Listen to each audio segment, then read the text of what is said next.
Hey guys, welcome back to the channel. In this episode, I want to talk about how we move to the next place. If we're manifesting something, we've been visualizing, we've been dreaming about it, it's a goal, what is a crucial step that we can do in attaining it?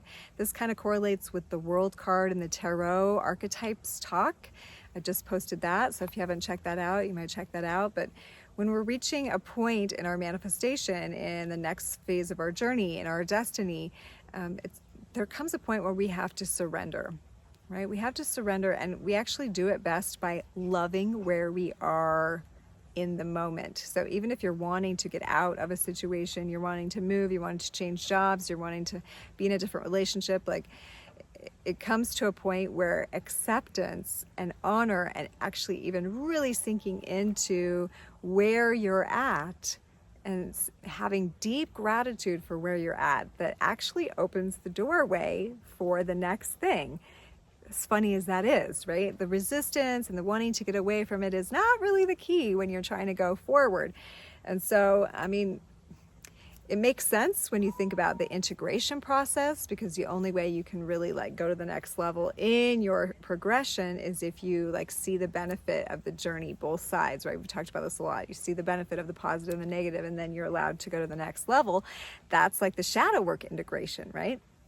So if you want something to shift, the more you want it, it's like the more it's kept away from you. And so, yeah, you have the visualization, you have the goal, but then to really have gratitude for where I am right now, surrender to it, make the most of it.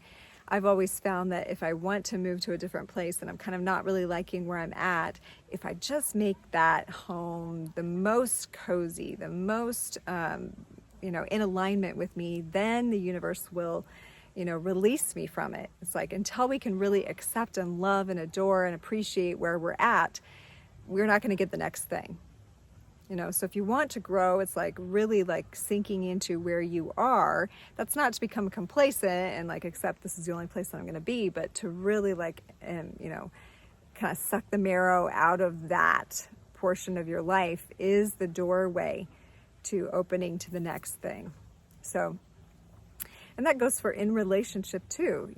If you're wanting to seek growth in the relationship, the best way to do that is to be in where things are in the moment, to be in acceptance of the now, and not just acceptance, but loving all those parts, really appreciating and really finding the beauty and the benefit and appreciation of all the things that are happening, so that they can be fully honored, right? And in that full honoring, growth is inspired, right?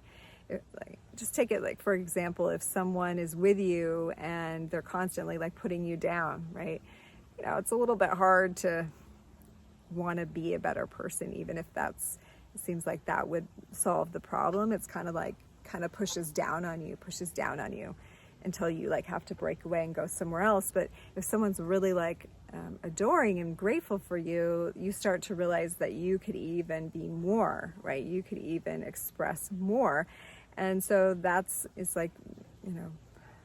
grass isn't always greener. It's really tending to your garden is what makes your garden thrive, not constantly pulling out things and putting in new things hoping that they'll be better. Instead, nurturing what you have, honoring what you have and where you are, and then it begins to grow naturally and thrive naturally from that state of appreciation, gratitude. So wherever you are in your life right now, including your own spiritual journey, and sometimes it's difficult in an awakening journey if we're feeling stuck, or if we're feeling overwhelmed or anxious or sad or depressed, it's hard to really appreciate that. We want to get out of it.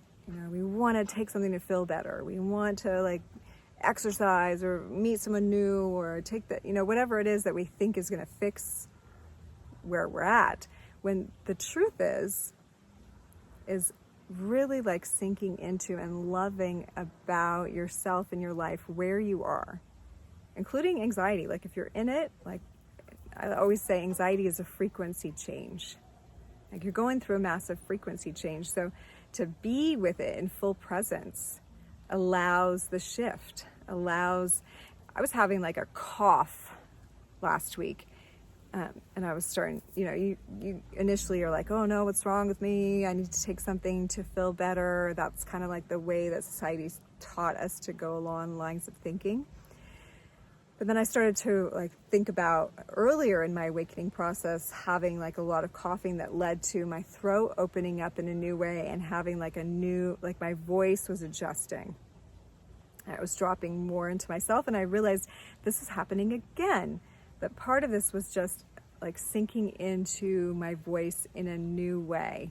And the coughing was just like the releasing of the blocks of whatever constrictions that I was holding, right? So sometimes we get like a body symptom, but it's really like, it's getting us there, right? If we just can shift our awareness to like, this is getting me where I want to go. This is what it looks like for me to go to this next level. Then we can stop being so like, oh, I have all these things in the way, I have all these blocks in the way, why I can't get to this place. So just some thoughts on the matter. So I'll just end this with love where you're at, appreciate where you're at, make it the beautiful, like best, most awesome place you can, so that, and then be prepared, because the universe will then release you from that duty. It's almost like you have to show that you can do the best with whatever you have, so that you will get something else to be caretaker of, a different space, a different timeline, a different, whatever, to be loving. And for me, like that's happened in my location, just really making the space that I've been in like feel so much like home and so much loving it, that I was released into a place that's even more fitting of who I am. So that's kind of how the vibes work. So I hope that's gives you something to chew on today. I am enjoying the last bit of this Indian summer, this beautiful heat that we're having, and sending so much love to you your way. Let me know if there's anything you want to hear chatted about, what's on your mind, and we'll talk to you more soon. Much love. Stasia, I'm out. Namaste.